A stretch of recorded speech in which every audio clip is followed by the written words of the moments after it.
بسم اللہ الرحمن الرحیم۔ آپ کی رائے کے ساتھ میں ہوں رجا کفیل، اور آج میرے مہمان ہیں سردار فوزیب خان، چیئرمین ہیں P S F Azad Kashmir. ان کے ساتھ ہیں اعجاز عباسی، سینئر تجزیہ کار۔ ناظرین، آج پاکستان کی تاریخ کے دو سیاہ ترین دن آج ہی کے یعنی 16 دسمبر 1971 کو مشرقی پاکستان سے الگ ہوا، اور آج ہی کے دن یعنی 16 دسمبر کو 2014 کو سان اے پی ایس پشاور ہوا۔ تو یہ دو افسوسناک واقعات جو پاکستان کی تاریخ میں ہیں، اور آج ہم اس کے اوپر تفصیل سے بات کریں گے۔ پھر جو آزاد کشمیر کی سیاسی صورتحال ہے، آزاد کشمیر میں اس وقت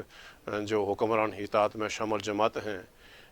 ان کے درمیان شدید یعنی آپس میں کھینچا تانی اور اطلاعات یہ ہیں کہ ابھی وزیر اعظم صاحب کو جو ہٹانے کی مہم ہے،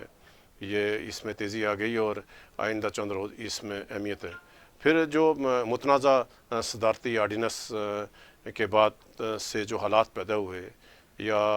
اس سے جو آزاد کشمیر میں جو ایک یعنی نظریاتی انتشار ہوا، یعنی آج پر سوشل میڈیا پہ اور پاکستانی آزاد کشمیری کی یعنی سیاست میں وہ جو متنازع صدارتی آرڈیننس کے اجرا اور اس کی واپسی تک جو حالات پیدا ہوئے، ہم اس ساری صورتحال پر بات کریں گے۔ لیکن آغاز کرتے ہیں سب سے پہلے ہم جو آج سے 53 برس قبل یعنی 16 دسمبر 1971 کو جب پاکستان دو لخت ہوا، پاکستان کے حصے بکھرے ہوئے، کہ کیا وجوہات تھی، یعنی آج سے 53 برس قبل جو حالات اس وقت تھے جس سے بنگلہ دیش الگ ہوا، کیا ان 53 برسوں کے دوران ہم نے تاریخ سے کوئی سبق سیکھا، یا جو غلطیاں اس وقت ہوئی کیا آج وہی حالات پاکستان میں نہیں ہے؟ تو آگاہ سردار فوزیب صاحب، آپ کو خوش آمدید جموں کشمیر ڈیجیٹل میں۔ تو میرا سوال آپ سے، اگر آپ یہ پی ایس ایف کے چیئرمین ہیں اور یعنی ایک سیاسی جماعت کو آپ اس کو ہٹ کر رہے ہیں، اور آپ بدقسمتی کے ہیں یا جو بھی حالات ہیں کہ 1971 میں جب پاکستان دو لخت ہوا تو اس سے پاکستان پیپلز پارٹی جڑی ہوئی ہے، یعنی اس وقت ذوالفقار علی بھٹو جو الیکشن میں ایک دوسری بڑی جماعت بن کے آئے تھے۔ تو آپ کیا دیکھ رہے ہیں؟ آپ ایک سیاست کے طالب علم بھی ہیں، سیاسیات کے طالب علم بھی ہیں، تو کیا دیکھ رہے ہیں کہ وہ حالات جو 1971 کے ہوئے اور آج 2024 ہے یعنی 16 دسمبر 2024، کیا آپ اس پوری یعنی 53 سال کو آپ کیا کس حالت میں دیکھیں گے؟ جی، بسم اللہ الرحمن الرحیم۔ سب سے پہلے تو راجہ کفیل صاحب آپ کا شکریہ، اور آپ کی یہ جو نیوز انٹیٹی ہے اس کا شکریہ کہ آپ نے موقع فراہم کیا کہ میں آپ کے ورچو سے ریاست بھر کے لوگوں سے روبرو ہو سکوں۔ آپ کا سوال درست ہے، اور میں یہ سمجھتا ہوں کہ رائٹ آن دا ٹارگٹ اس لیے ہے کہ آپ کے سوال نے ماضی کو حال سے جوڑنے کی خوبصورت کوشش کی ہے۔ یقیناً آپ درست کہتے ہیں کہ جب 71 میں یہ فال آف ڈھاکہ ہوا تو پیپلز پارٹی جو اس ٹائم پہ سیاسی منظرنامے پہ ایک نئی پارٹی کے طور پہ نمودار ہوئی تھی، وہ اس وقت اس سے کسی نہ کسی طرح لنکڈ ہے۔ اور پھر ہم نے یہاں دیکھا کہ پاکستان کے اس حصے میں جو یہ بچ گیا تھا ویسٹ پاکستان، یہاں پہ بے تحاشا پروپیگنڈا بھی چلتے رہے، ایک پروپیگنڈا وارفیئر چلتا رہا پیپلز پارٹی کے خلاف اسی ڈھاکہ کو لے کے۔ تو میں یہ سب سے پہلے سمجھتا ہوں کہ جو 16 دسمبر کو ہوا، کوئی بھی جو دنیا میں فیکٹ یا کوئی بھی جو امر روح پذیر ہوتا ہے تو وہ کبھی بھی مونوکازل نہیں رہتا، راتوں رات نہیں ہو سکتا، یہ اس پیچھے ایک تاریخ رکھتا ہے، تاریخ رکھتا ہے، اور اس کا کبھی بھی کوئی ایک فیکٹر اس کو انفلوئنس نہیں کر رہا ہوتا، اس میں اس کے پیچھے تاریخی پس منظر ہوتا ہے، اور بے تحاشا فیکٹرز ہیں جو ایلیمنٹس ہیں جو مل کے اس کی پرورش کرتے ہیں۔ تو میں یہ سمجھتا ہوں کہ 16 دسمبر کو 1971 میں فال آف ڈھاکہ اس خطے کے لیے ایک بڑا اہم قسم کا ایک آپ سمجھیں کہ واقعہ روح پذیر ہوا تھا، جس نے اس کے بعد یہاں پہ جو ایگزسٹ کرتی 3 اسٹیٹس ہیں اس پورے خطے کو کسی نہ کسی صورت انفلوئنس کیا۔ اور ہم یہ دیکھتے ہیں کہ اس کے بعد جو سیکیورٹائزیشن کا ایک جو عمل ریاستوں کے اندر آیا، ڈومیسٹک پالیٹکس کو جو سیکیورٹائز کیا گیا، اور پھر سینسرشپ اور بہت ساری اس طرح کی چیزیں، وہ میں سمجھتا ہوں کہ فال آف ڈھاکہ کی دین ہی تھے۔ اچھا عباس صاحب، میرا یہ سوال آپ سے ہے کہ جو کچھ پاکستان کے حالات یعنی 1971 میں تھے، اور یعنی وہی سیاستدانوں کی یعنی جو قومی سیاسی قائدین تھے اس وقت کے، اس کی آپس میں کھینچا-تانی تھی، ایک دوسرے کو نیچے دکھا رہے تھے، جس وجہ سے یعنی پاکستان دو لخت ہوا۔ تو آج بھی یعنی 2024 میں جب ہم یہ پروگرام کر رہے ہیں آج،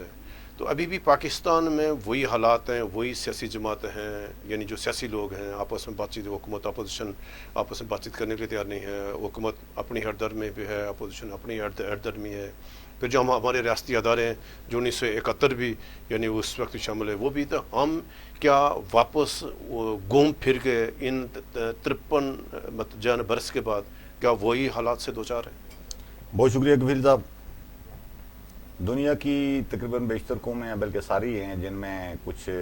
اس طرح کے واقعات شاید نہیں لیکن اس سے ملتے جلتے واقعات رونما ہوئے ہیں, لیکن ان قوموں نے تاریخ سے سبق سیکھا ہے اور اپنے آنے والے وقت کے لیے اصلاح کر کے ری وزٹ کر کے چیزوں کو آگے لے گئے ہیں. لیکن ہم دیکھتے ہیں کہ اس واقعے کو گزرے کچھ 54 سال گزر گئے ہیں اور اس کے باوجود ہماری وہ سرکل ہم اسی کے گرد گھوم رہے ہیں اور ابھی تک وہ حالات ٹھیک نہیں ہوئے. ایک بات تو بالکل تاریخی ہے نا جی کفیل صاحب, کہ یہ جو پاکستان ہمارے پاس اس وقت ہے اور جو بنگلہ دیش ہم سے الگ ہو گیا تھا, یہ بنگالیوں نے بنا کر ہمیں دیا تھا. یعنی قائد اعظم کا پاکستان جو جس کا قائد اعظم نے پاکستان, مسلم لیگ بنگالیوں نے بنائی, تحریک پاکستان بنگالیوں نے چلائی,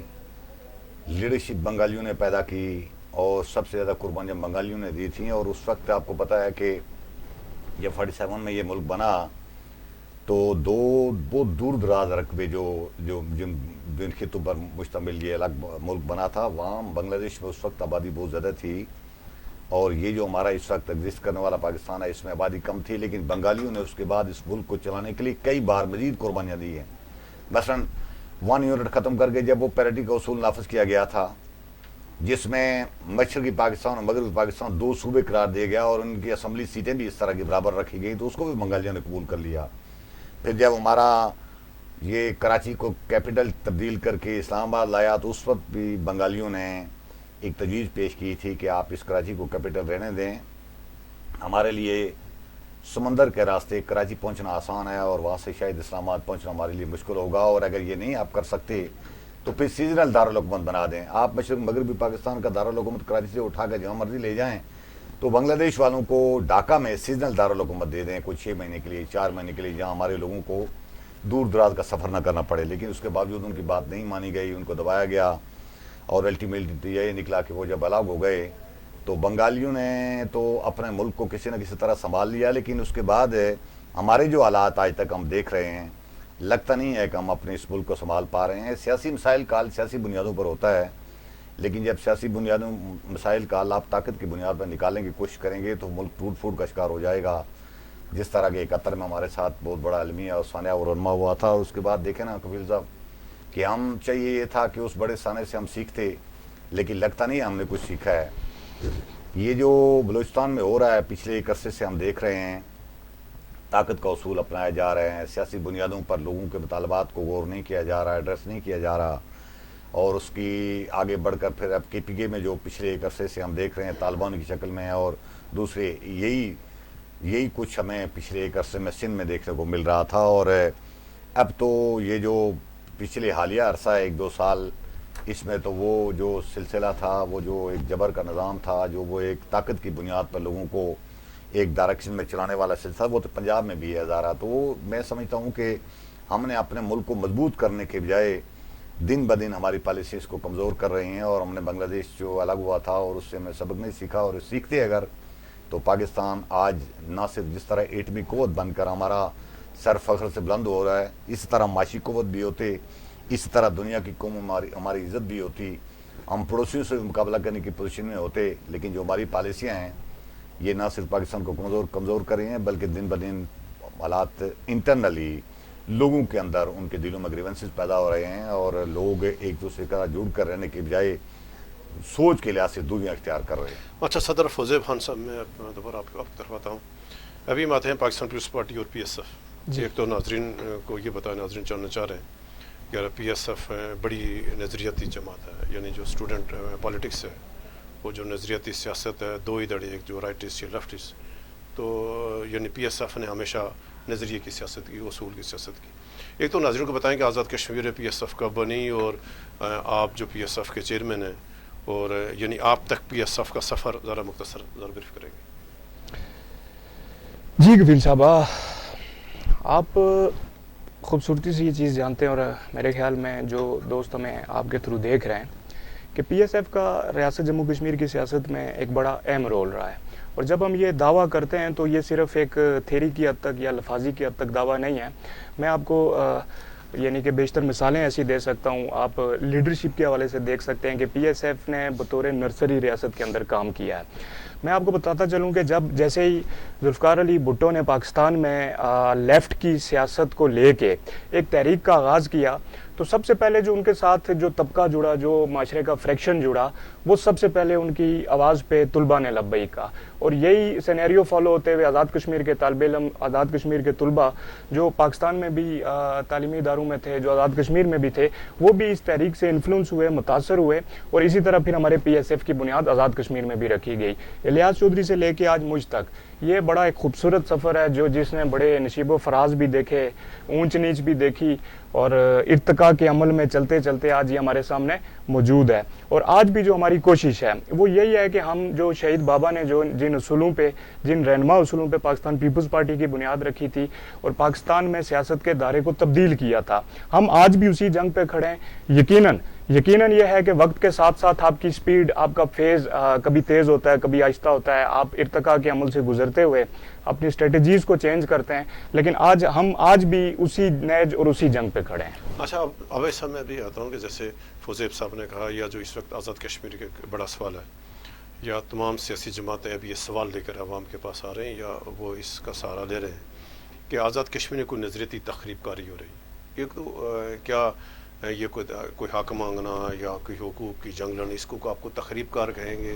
یا یہ جو آزاد کشمیر میں اس ٹائم حالات ہیں تو یا واقعی کسی نظریتی سیاست ہے اس کے فقدان کی وجہ سے جو آزاد کشمیر کے ابھی حالات ہیں، کیا کسی کوئی نظریاتی یا غیر نظریاتی کی کہیں جنگ ہو رہی ہے؟ کفیل صاحب، یہ جو میں سمجھتا ہوں کہ یہ جو ہمارے ساتھی نوجوان نے، اللہ تعالیٰ ان کو لمبی حیاتی دے اور ان کو اپنی پارٹی میں، ویسے ذاتی طور پر پیپلز پارٹی کو اس وقت بھی ٹوٹ پھوٹ کے باوجود بھی ملک کی سب سے بہترین سیاسی ایک جمہوری سیاسی پارٹی سمجھتا ہوں، اور دوسری کی رائے کے احترام لیکن کرنے والی، بالکل دوسری کی رائے اور کارکنوں کی رائے کا احترام کرنے والی پارٹی ہے. لیکن المیہ یہ ہے کہ پیپلز پارٹی نے بھی اپنی ان کی لیڈرشپ کے ہاتھوں پہ در پہ کچھ ایسی غلطیاں ہوئی ہیں کہ آہستہ آہستہ سکڑتے پیپلز پارٹی بھی آہستہ آہستہ لوگوں کے ذہن میں سوالیہ نشان بن رہی ہے. سارے جی ایک وقت تھا کہ پیپلز پارٹی کا ظاہر ہے وہ ہر گھر میں تھی، ہر گھر سے بھٹو صاحب کے ایک نظریات والا حامل بندہ پیدا ہو رہا تھا، لیکن اب آہستہ آہستہ یعنی وہ چونکہ ان منشور اور وہ جو ایک نظریات تھے ان پر اس طرح ڈیلیور نہیں، یعنی عوام کے حقوق، بنیادی مسائل، پیپلز پارٹی کی تو پہچان ہی تھی نا، بالکل عوام کے ایشوز ہیں ان کے ساتھ کھڑے ہو جاؤ. مزاحمتی سیاست پیپلز پارٹی کا ایک ترا تھا. اب پیپلز پارٹی نے اپنی اس مزاحمتی سیاست کے ترے کو جب چینج کیا ہے تو ان کے لیے مسائل پیدا ہوئے ہیں، اور اسی لیے یہ وجہ ہے کہ اب آپ کو پیپلز پارٹی صحیح اصل شیپ میں تو سندھ میں تو نظر آتی ہے، باقی پنجاب میں، کے پی میں یا آزاد کشمیر میں اس شیپ میں آپ کو نظر نہیں آتی. تو ہماری دعا ہے کہ یہ نوجوان محنت کریں تو جائیں. یہ نظریاتی تقریب کاری دیکھیں نا، یہی بات ہے کہ یہی المناک صورت ہے کہ جب آپ کے نظریات، آپ دوسروں کے نظریات کو پسند نہیں کرتے تو آپ اس کے اوپر سازشی ہونے کا الزام لگا دیں، تخریب کار قرار دے دیں، ملک دشمنی کا الزام لگا دیں. حالانکہ جمہوری اصولوں میں چیز یہ ہوتی ہے کہ دوسرا آپ کے نظریات و خیالات تسلیم کرے اور آپ اس کی جمہوری رائٹ کو تسلیم کریں. یہ جب سے رواج ہمارا یہ کہ تنگ نظری کی ایک جو کیفیت پیدا ہونی شروع ہو گئی ہے اور وہ ایسا سب پیپلز پارٹی کے اندر اسرائیت کر رہی ہے. پیپلز پارٹی ان چیزوں سے مبرہ نہیں ہے، بچ نہیں سکی. تو یہ جو آزاد کشمیر میں پچھلے عرصے سے دیکھیں نا، ساری سیاسی پارٹیوں کے لوگ، اس میں پی ایس ایف کے لوگ شامل ہوں گے، اس میں پیپلز پارٹی کے لوگ شامل ہیں، اس میں مسلم لیگ کے شامل ہیں، اس میں مسلم گورنمنٹ والے شامل ہیں. ہماری جو لیڈرشپ تھی، چاہے وہ پیپلز پارٹی کی ہو یا باقی پارٹیوں کی ہو، وہ بالکل آزاد کشمیر کے لوگوں نے قطعی مایوس کر دیا. تو لوگوں نے جب دیکھا کہ ایک نیا گروپ ہے جو ہمارے بنیادی حقوق کی بات کر رہا ہے تو ساری قوم ان کے پیچھے کھڑی ہو گئی. حالانکہ ان میں سے کوئی کاٹ کاٹ والا آدمی نہیں تھا، کوئی نظریاتی اس طرح کی کوئی ایک یعنی لوگوں کو اکٹھے کرنے والے اس کے پاس کوئی پیغام نہیں تھا. لیکن ایڈریس کس کو کیا؟ ہم نے جب دیکھا کہ ہمارے ووٹوں سے منتخب ہونے والے لوگ جا کر اپنی مراتیں بڑھاتے ہیں، اپنے دوستوں کی مراتیں بڑھاتے ہیں، اپنی گاڑیوں میں اضافے کرتے ہیں، اپنی جائیدادوں میں اضافے کرتے ہیں، موقع ملنے پر اپنا اولادوں کو جا پر ہمارے اوپر مسلط کرتے ہیں. جب لوگوں نے دیکھا کہ یہ طرز عمل ساری سیاسی پارٹیوں نے ایک ہی اپنا لیا ہے تو اس کے برخلاف جب ایک نیا گروپ سامنے آیا اور اس نے آ کر لوگوں کے بنیادی حقوق کی بات کی تو سارے لوگ کھڑے ہو گئے. اب کسیانی بلی کھمبا نوچے والی بات یہ ہے کہ یہ پارٹیاں جو آزاد کشمیر میں اس وقت ہیں ان کے پاس اپنے لوگوں کے سامنے پیش کرنے کے لیے کوئی چیز تو ہے نہیں، تو الٹیمیٹلی ان کے پاس وہی چیز وہ پرانے دور کے روایتی نعرے، تقریب کاری، وہاں وہ ملک دشمنی، بھارتی ایجنٹی والی اور پتہ نہیں کیا کیا چیزیں کر رہے ہیں، جس کو اب میرے خیال میں اس دور میں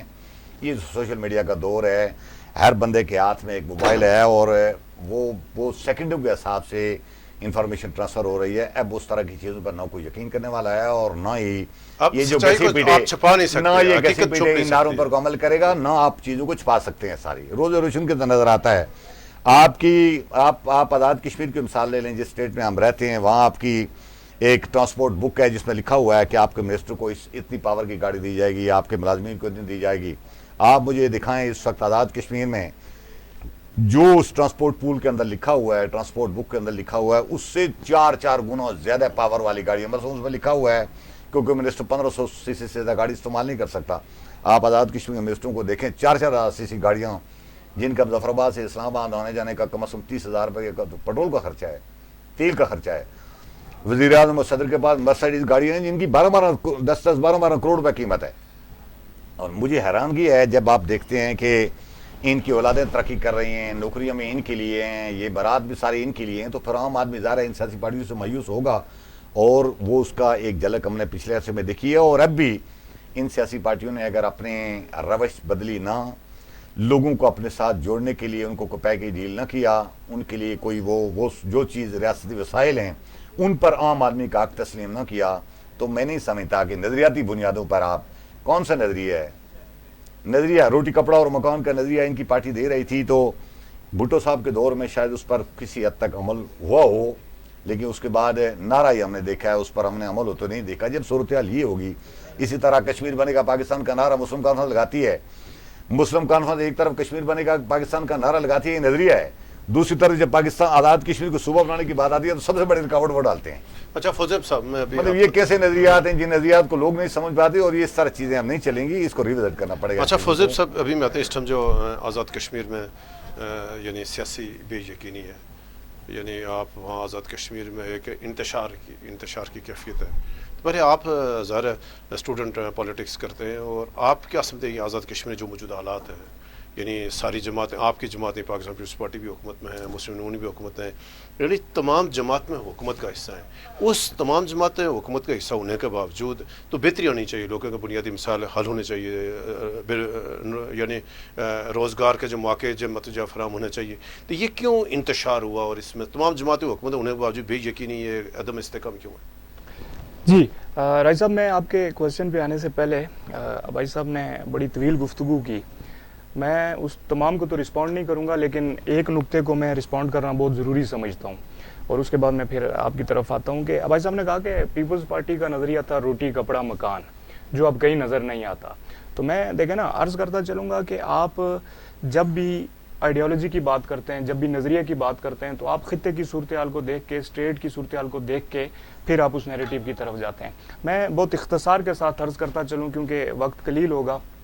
کہ اگر پیپلز پارٹی کا نظریہ روٹی کپڑا مکان تھا، بھٹو صاحب کے دور میں آپ نے اس کو آئیڈینٹیفائی کیا کہ آپ کو نظر آیا، اس کے بعد نظر نہیں آ سکا، تو مختصر انداز میں آپ اس کو دیکھیں کہ فرض کیا، میں آپ کو آزاد کشمیر کی مثال دیتا ہوں کہ 2011 میں پیپلز پارٹی کی ایک گورنمنٹ بنتی ہے چودھری عبد المجید کی قیادت میں، جس میں میں پھر یہاں پہ ذکر کرتا چلوں گا کہ اسی پی ایس ایف کی نرسری سے تقریباً 6 سے 7 منسٹرز ایسے تھے جو اسی نرسری سے تیار ہو کے اوپر گئے تھے۔ تو اس گورنمنٹ میں اگر آپ جو آپ کی اسکولز کی اپ گریڈیشن ہے، جو آپ کے کالجز کی اپ گریڈیشن ہے، جو آپ کے B H Us, R S C, medical colleges ہیں، یعنی کہ بے تحاشا ایسی چیزیں ہیں جو میں آپ کو گنوں، انفراسٹرکچر کی جو بہتری ہے، تو عرض آپ سے یہ ہے بھائی صاحب اور کفیل صاحب اور آپ کے تھرو تمام لوگوں سے،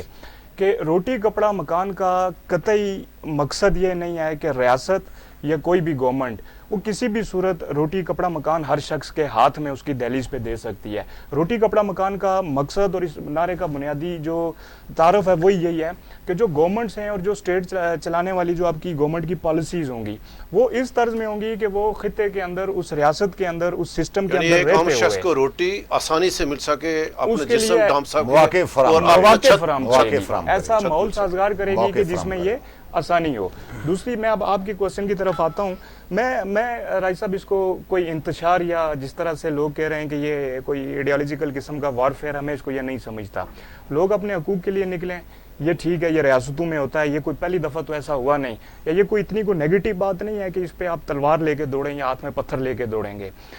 لوگ یہ بہتر سمجھتے ہیں, لوگ اپنے جائز حقوق کو سمجھتے ہیں, اور اس کے لیے انہوں نے ایک ڈائریکشن کا اگر انتخاب کیا ہے تو یہ انہوں نے سوچ سمجھ کے کیا ہے. میں نہیں سمجھتا کہ آزاد کشمیر میں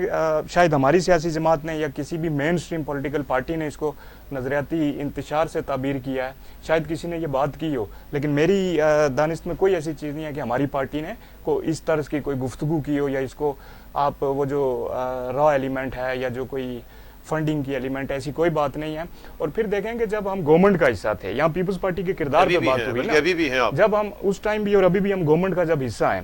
تو رائی صاحب گورنمنٹ کا حصہ ہوتے ہوئے کوئی بھی جو پارٹی ہے وہ پالیسیز کے تھرو اپنی اورینٹیشن ثابت کرتی ہے نا,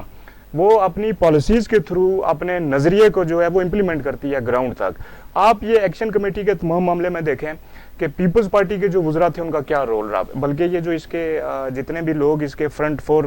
فرنٹ پہ تھے انہوں نے اس چیز کا اعتراف بھی کیا کہ پیپلز پارٹی کے لوگوں نے اس کو بہت بہتر انداز میں فیسیلیٹیٹ کیا.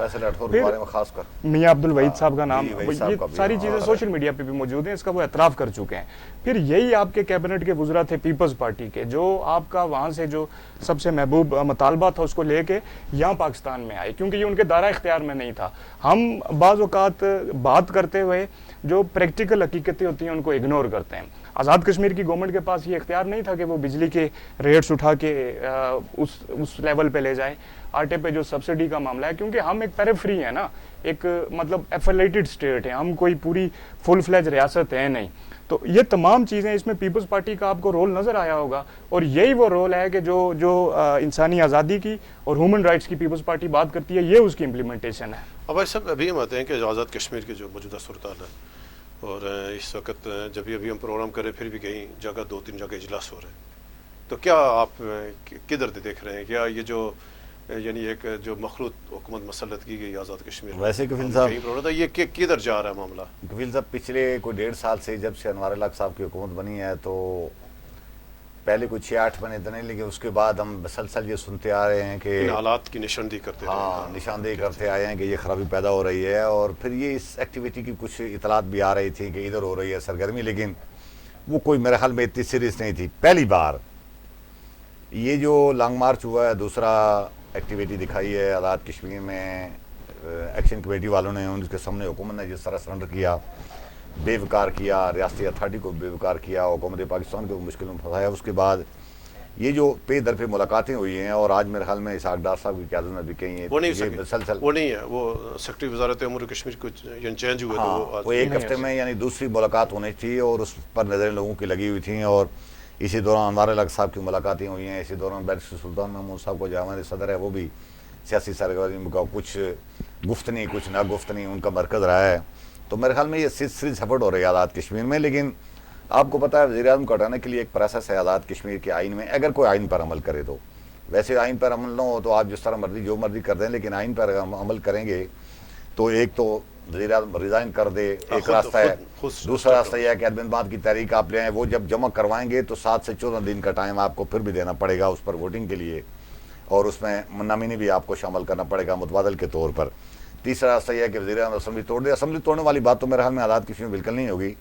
نہ ہی انوار الحق صاحب چاہیں گے, اور نہ ہی ان کے جو اتحادی لوگ ہیں, اتحادی نہیں ان کے خاص کر وہ جو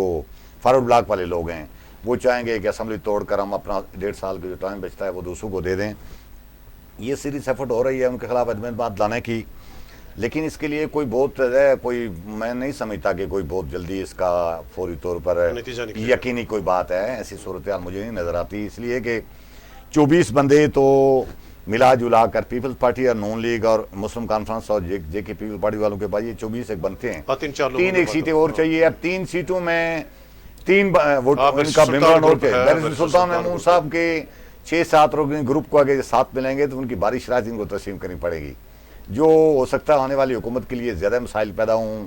ان کے لیے مشکلات ہوں. یا پھر اگر بیرسٹر صاحب کے گروپ کو باہر چھوڑتے ہیں تو وہاں سے 2, 3, 4, 5, 8, 10 بندوں کا ایک اور کوئی فارورڈ بلاک کے اندر سے فارورڈ بلاک نکال کر کوئی گروپ اپنے ساتھ ملاتے ہیں تو اس کی بھی شرائط تسلیم کرنی پڑیں گی. اس لیے یہ ساری چیزیں جو جزیات ہیں یہ طے کرتے ہوئے میرے اندازے میں ابھی کوئی ٹائم لگے گا، لیکن یہ بات صحیح ہے کہ یہ اس وقت سرگرمیاں ہو رہی ہیں وزیر اعظم کے خلاف، ان کو آپ سنجیدہ لے سکتے ہیں اور یہ سیریس ایفرٹس ہے، اور اس میں وزیر اعظم بھی خطرہ محسوس کر رہے ہیں، اور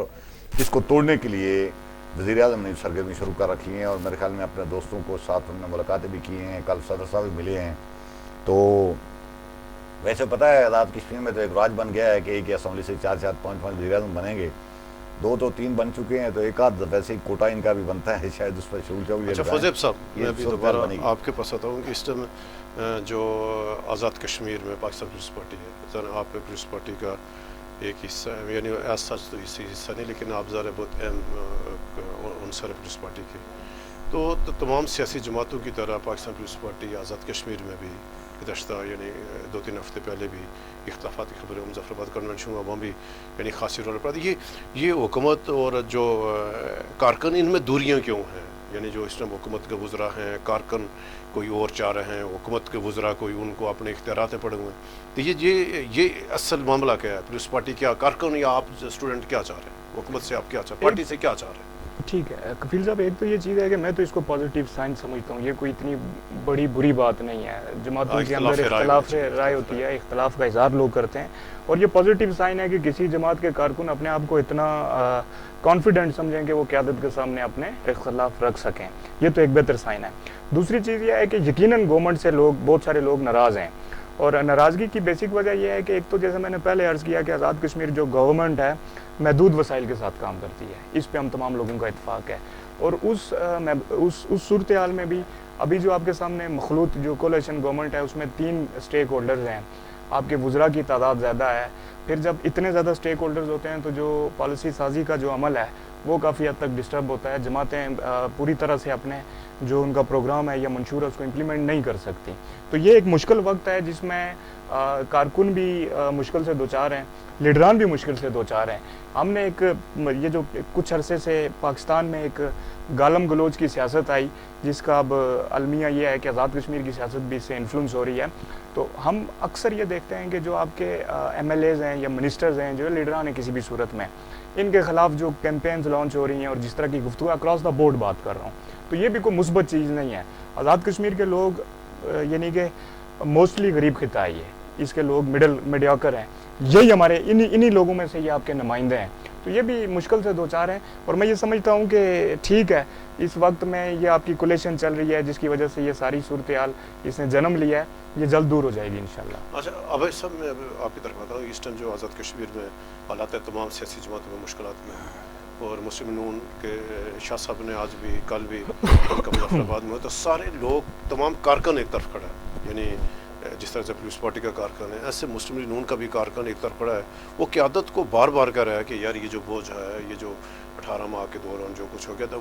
وہ کہہ رہے نہیں ہم اس سے ہم الگ دیں۔ یہ کیوں نوبت ہے؟ یعنی حکومت میں شامل ہونے کے باوجود یہ کارکن کیوں سراپا احتجاج ہیں اپنی جماعت؟ کفیل صاحب، جب آپ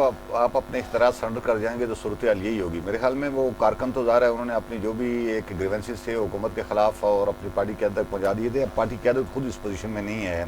آزاد کشمیر کی پارٹی قیادت کہ وہ کوئی اپنے طور پر فیصلہ کر سکے، انہوں نے فیصلے کے لیے اوپر سے اجازت لینی ہے اور اوپر سے فیصلہ ہو نہیں رہا۔ مثلا ابھی جو میں گفتگو کر رہا تھا بات کی، تو اب باقی صورتحال تو چلو جو بھی ڈیولپ ہوگی وہ الگ بات ہے، لیکن اس کا انیشیٹو یا اس پر پیش رفت اس وقت آپ کو واضح نظر آئے گی جب اوپر سے کوئی جو 2 بڑی سیاسی پارٹیاں اس وقت حکومت کر رہی ہیں اور ان کے ساتھ کچھ اور اسٹیک ہولڈر بھی ہیں، ظاہر ہے وہ فیصلے وہ اشارہ دیں گے کہ ہاں جی آزاد کشمیر کے اندر ظاہر ہے یہ ایکٹیویٹی ان کو قبول ہے۔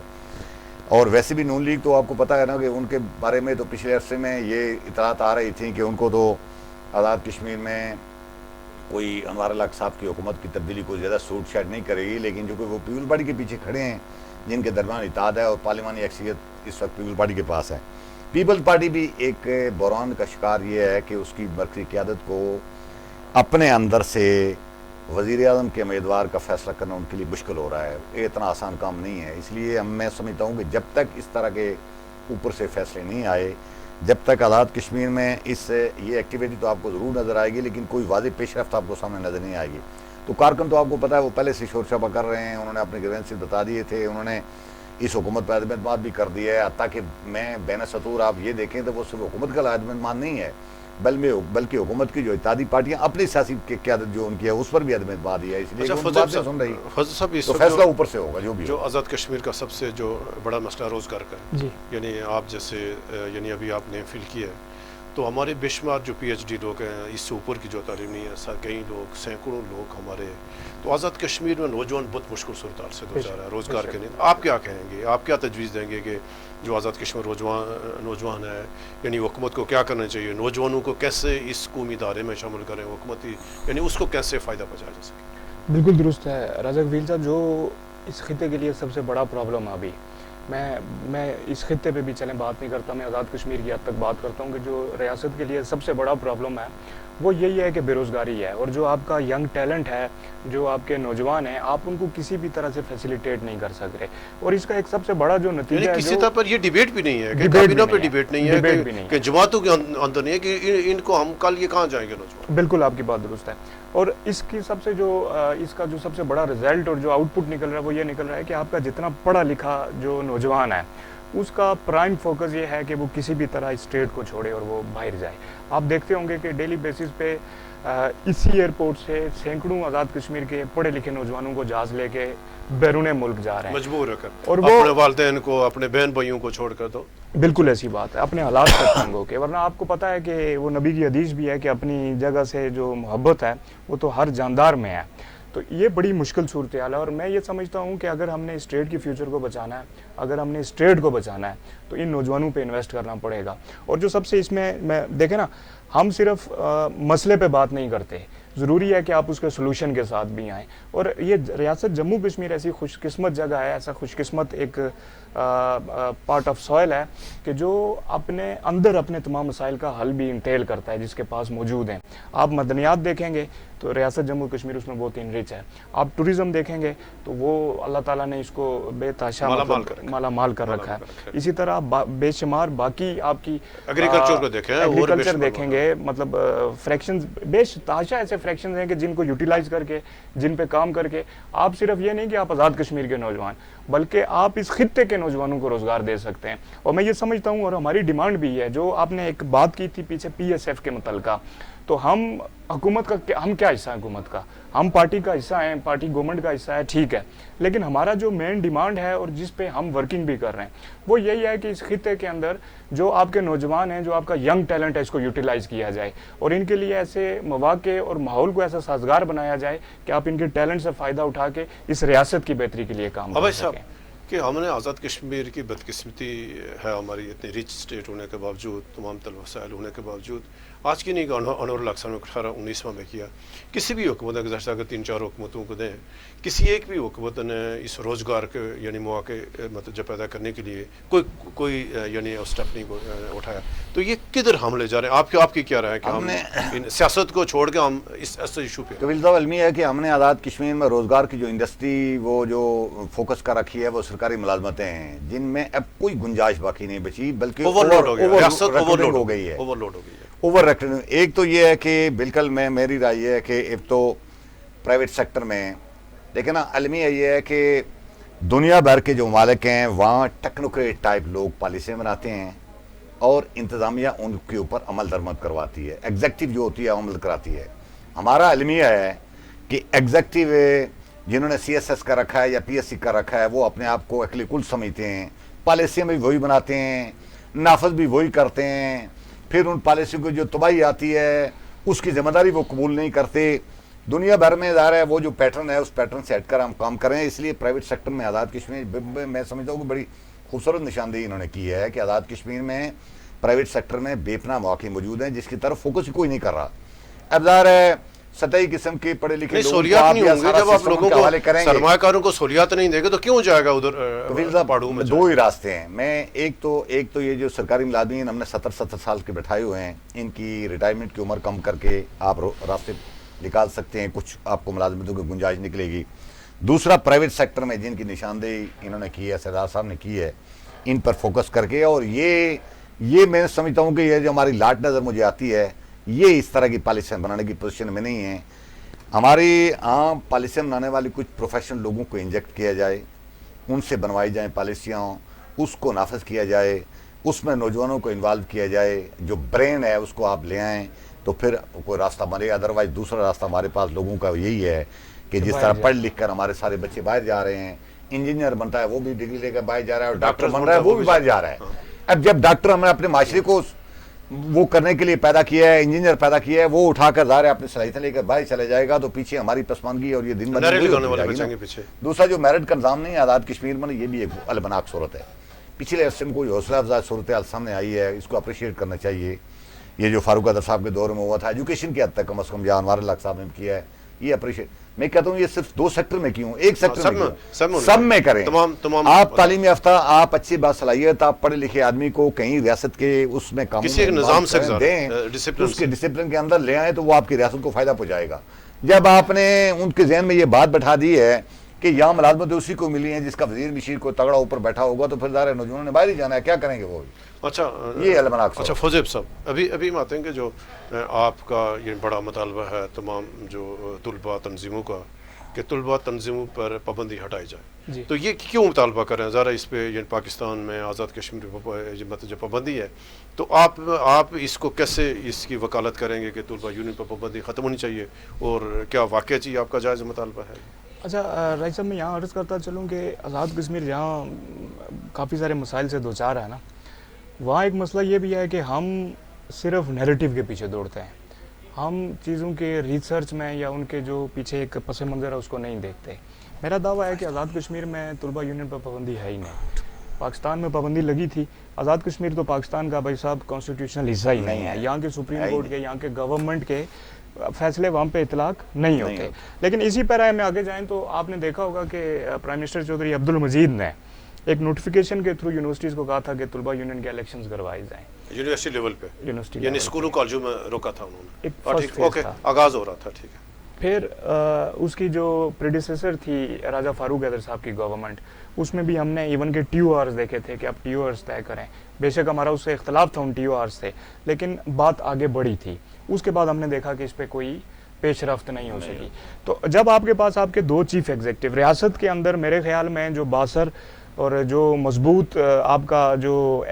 پاور ایکسرسائز کرنے والا ہوتا ہے وہ چیف ایگزیکٹو ہی ہے، اور چیف ایگزیکٹو نے 2 دفعہ نوٹیفیکیشنز یہ کر دی ہیں. تو آزاد کشمیر میں طلباء یونین پر پابندی نہیں ہے. ہاں، اب ہم اپنی پالیسیز اور اپنی اسٹریٹجیز کو اس طرز پہ ڈال رہے ہیں کہ اب ہم یونیورسٹیز کے سامنے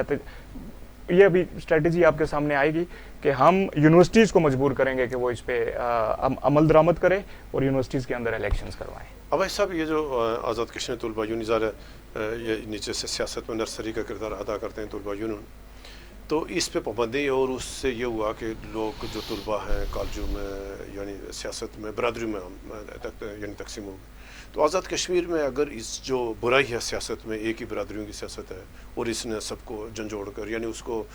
آپ کیوں کہیں کہ اس کو دبا کے رکھا ہوا ہے، تو آپ کیا کہیں؟ آپ کے وکالت کریں گے کہ اسٹوڈنٹ پہ؟ میری کفیل صاحب رائے ہے کہ جو سیکنڈری اسکول کی حد تک کہہ رہے ہیں اس میں طلباء یونین اور اس طرح کی تنظیم سازی پر بالکل پابندی نہیں چاہیے، کیونکہ بچوں کا ذہن کچا ہوتا ہے، وہ امیچور ہوتے ہیں، وہ بھی تعلیم سے اپنی توجہ ہٹا کر ظاہر ہے دوسری طرف ڈائیورٹ کر دیتے ہیں. کالجز اور یونیورسٹیوں کی حد تک بالکل اس کی اجازت ہونی چاہیے، اور وہ بھی ایک خاص فریم ورک کے اندر، اس سے باہر اجازت. لیکن یہ چیز نہیں اس سے جمہوری ادارے مضبوط ہوتے ہیں، اس سے آپ کی نئی لیڈرشپ ابھرے گی. آپ کی سوچ نا کفیل صاحب، ہمارے ہاں جو ڈیموگرافی ہے آزاد کشمیر میں، کالجوں سے نئی لیڈرشپ پیدا کرنے کا راستہ ہموار کریں گے، یونیورسٹیوں سے کریں گے، تو پھر جو مخصوص ہے وہ جنہوں نے سسٹم کے اوپر قبضہ کیا ہوا ان کی اولادیں کہاں جائیں گی؟ ٹھیک بات، ان کی اولادیں کہاں جائیں گی؟ اس لیے یہ وراثتی سیاست کہاں جائے گی؟ اب دیکھیں نا، یہ نوجوان ہیں، اگر ظاہر ہے ان کو موقع ملے گا تو باغ میں آئیں گے، تو باغ میں جو ظاہر ہے باغ میں جو آئیں گے ظاہر ہے تو ان کے لیے کئی لوگوں کے لیے مسائل پیدا ہوں گے نا. اس لیے ان کے فائدے میں ہے کہ آپ ان چیزوں کو جکڑ کر رکھیں اور بہانہ یہ بنائیں کہ اس سے تعلیمی حرج ہوتا ہے. حالانکہ تعلیمی حرج نہیں ہوتا. قوم کی ترقی میں اور ملکوں کو آگے لے جانے میں طلباء کا بنیادی کردار ہے، اور طلباء کو ان کی تعلیمی اس سیشن کے دوران آپ کوئی سیکھنے کا موقع نہیں دیں گے تو وہ ملک کیا چلائیں گے؟ آپ نے وہاں پابندی لگا رکھی ہے، بہانہ یہ کرتے ہیں کہ ان کا تعلیمی حرج نہ ہو جائے. بھائی وہاں ان کو سیاست سیکھنے دیں، وہاں ان کو تنظیم سازی کرنے دیں, وہاں ان کو اپنے ملک کو چلانے کے لیے جو وین ہے اس کو ایکسپلور کرنے دیں تاکہ آنے والے وقت میں جا کر کام آئے گا. لیکن چونکہ وہ ظاہر ہے آنے والے وقت میں جا کر ان کے کام تو آئے گا یا قوم کے کام آئے گا, ان کے کام نہیں آئے گا جنہوں نے اس سسٹم کو گرپ کر رکھی ہے. اسی لیے وہ لوگ, چودھری مجید صاحب نے ضرور کوشش کی تھی لیکن چودھری مجید صاحب کے آس پاس بیٹھے لوگوں نے اس کو رکوا دیا تھا. جس طرح بلدیاتی الیکشن آزاد کشمیر میں کس لوگوں نے کن لوگوں نے رکوائے ہوئے تھے, یہی تھے, یہی جو ہمارے ایم ایل ایز تھے. ابھی ان کو فنڈ نہیں دے رہے ہیں, جو اپنے بھائیوں کو لا رہے ہیں, ابھی ان کو فنڈ نہیں, ان کو فعال کیا ہوا ہے, غیر فعال کیا ہوا ہے اور ان کو ختم کرنے کی سازش کر رہے ہیں. وہ اس لیے کہ بڑھڑ کر رہنے کا کوئی بچہ نہیں جیت سکا, اس کے مقابلے میں عام اس طرح کا ورکر جیت کر آ گیا. یہ وہ ایک راستہ ہے انہوں نے جو بند کیا. اچھا سردار فوزیب صاحب, ابھی کیوں ہمارے پاس وقت ختم ہو رہا ہے اور آخری سوال آپ سے کہ ابھی جب یہ جو متنازع صدارتی آرڈیننس کے خلاف ایک شدید رد عمل عوامی سطح پہ, اور اس میں یعنی جو پی ایس ایف کہ آپ کے ساتھ جو اتحادی یعنی اس کا جو پی وائی او جو نوجوانوں کی تنظیم ہے پاکستان پیپلز پارٹی کی, اس کے صدر نے کہیں اظہار کیا اپنی رائے کا تو اس کو عہدے سے ہٹا دیا گیا. تو آپ کی کھل کر میں نے دیکھا تھا رائے تھی آپ کی کہ بھائی یہ جو صدارتی آرڈیننس ہے یہ بنیادی حقوق کے خلاف ہے اور یہ نہیں ہونی چاہیے. آپ کیا کہیں کہ یہ جو یعنی متنازع صدارتی آرڈیننس ہوا, پھر آپ کی جماعت نے کیوں فیصلہ کیا رہا, تو وہ تو یعنی جمہوری اصولوں کو اپنانے والے, آزادی رائے کو ماننے والے, تو آپ کی قیادت نے کیسے فیصلہ کر دیا یعنی پی وائی اے کے صدر کو ہٹا دیا؟ اچھا میں 2-3 سٹیپس میں آتا ہوں آپ کی طرف اور میں کوشش کروں گا کہ میں اس کو اختصار کے ساتھ ہی. ایک تو یہ ہے راج صاحب کے بہت ساری چیزیں پارٹی کے جو انٹرنل میٹرز ہیں, میں یہ نہیں سمجھتا کہ میں ان پہ اسکرین پہ, لیکن آپ کی رائے جو آپ کی میں آپ کو بتاتا چلوں. دیکھیں جب یہ آرڈیننس آیا تو میں جس ونگ کو لیڈ کر رہا ہوں, Jammu Kashmir peoples student federation, اس ونگ نے سب سے پہلے اس پہ اپنے ریزرویشنز نوٹ کروائے. میں نے اس پر اعتراض کیا, چند نکات پہ اعتراض تھا. ہم نے اپنے جو ریزرویشنز ہیں ان کو تحریری طور پہ پارٹی کو بھی دیا, پارٹی کی تمام لیڈرشپ تک بھی پہنچایا. اور ہم نے وہی, میں نے آپ کو پہلے کہا نا کہ جب ہم گورنمنٹ کا حصہ ہیں تو پھر ہمیں اپنی پالیسیز سے اپنی اورینٹیشن ثابت کرنی ہے. گورنمنٹ میں بھی اب بھائی صاحب ہم احتجاج کے لیے دوڑ رہے ہیں, اپوزیشن میں بھی دوڑ رہے ہیں, تو گورنمنٹ کس کام کی ہے. ہم نے اپنی پارٹی کو یہ کہا کہ ہمیں ان نکات پہ اختلاف ہے اور ہم یہ سمجھتے ہیں کہ پیپلز پارٹی کو اس سے ریفرین کرنا چاہیے. کابینہ اپنا کردار ادا کرے نا. پیپلز پارٹی نے مشروط کیا پارلیمنٹری جو ہماری اجلاس ہونا تھا کہ ہم پارلیمانی اجلاس میں اس کو ڈسکشن میں لائیں گے اور پھر ہم اس پہ فیصلہ کرتے ہیں. میں پہلا آدمی تھا, میرا ونگ پہلا ونگ تھا جس نے اس پہ اختلاف کیا. اب آگے چلتے ہیں جو جہاں تک وہ جی یوتھ کا معاملہ ہے جو ان کے ساتھ جو ہوا, تو وہ پارٹی کے کیونکہ ڈائریکٹ ڈسپلن میں آتے ہیں. جو پی ایس ایف ہے یہ انڈیپینڈنٹ تنظیم ہے, ہم پیپلز پارٹی کا علاق شدہ ونگ ہیں, اور جو یوتھ ہے وہ کیونکہ پارٹی کے ڈائریکٹ ڈسپلن میں آتا ہے. اور دوسرے نمبر پہ چیز یہ ہے کہ ٹھیک ہے انہوں نے بھی اس پہ اختلاف کیا, کوئی اس میں بری بات نہیں ہے. میں نے آپ کو کہا کہ اختلاف رائے جمہوریت کا حصہ ہے, لیکن بہت ساری چیزیں ایسی ہوتی ہیں, بہت سارے مطلب آپ کے ایکشنز ایسے ہوتے ہیں جو بعض اوقات آپ کے جو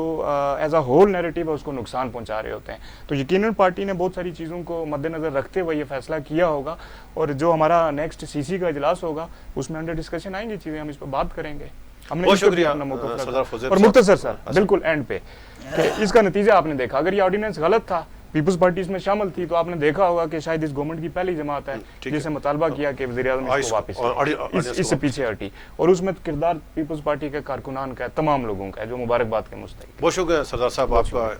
ابھائی صاحب آپ کا شکریہ. ناظرین یہ تھا آج کا ہمارا پروگرام, اور آج پاکستان کی تاریخ کے 2 سیاہ دن ہیں, اور آج سے 53 برس قبل 1971 میں مشرقی پاکستان الگ ہوا. لیکن آج 2024 یعنی 16 دسمبر 2024 آج جو حالات ہیں پاکستان پہ, اور جس روش پہ یعنی پاکستان کی سیاسی قیادت, پاکستان کے ادارے یعنی ماضی سے سبق نہیں سیکھا. آج بھی ہم طاقت کے ذریعے سے جو پاکستان کی اکائیاں ہیں ان کو طاقت کے ذریعے سے متحد رکھنے کی کوشش کر رہے ہیں, جو نہ پہلے کامیاب ہوئی اور آئندہ بھی اس کے خطرناک نتائج ہوں گے. اور ہم اپنے اس پروگرام کے یعنی وساطت سے پاکستان کی تمام سیاسی جماعتوں سے, پاکستان کے تمام اداروں سے, کہ پاکستان اس وقت تاریخ کے نازک مرحلے پہ ہے, نازک موڑ پہ ہے. ایک طرف جو دشمن ہے وہ سرحدوں پہ ہے, اور دوسری طرف جو امن و امان کی صورتحال ہے, پھر جو سیاسی عدم استحکام ہے, سیاسی عدم استحکام سے پاکستان کو پہلے بھی بہت نقصان ہوا. آج بھی اب بھی یعنی حالات, موجودہ حالات یا جو ماضی کو دیکھتے ہوئے اس بات کے متقاضی ہیں کہ حکومت اور اپوزیشن فوری طور پر اپنے معاملات کو، سیاسی معاملات کو، حکومت کے معاملات کو اس کو بات چیت کے ذریعے سے حل کریں. طاقت سے نہ پہلے کبھی مسئلہ حل ہوئے نہ آئندہ حل ہوں گے. کل تک اجازت دیں. اللہ حافظ.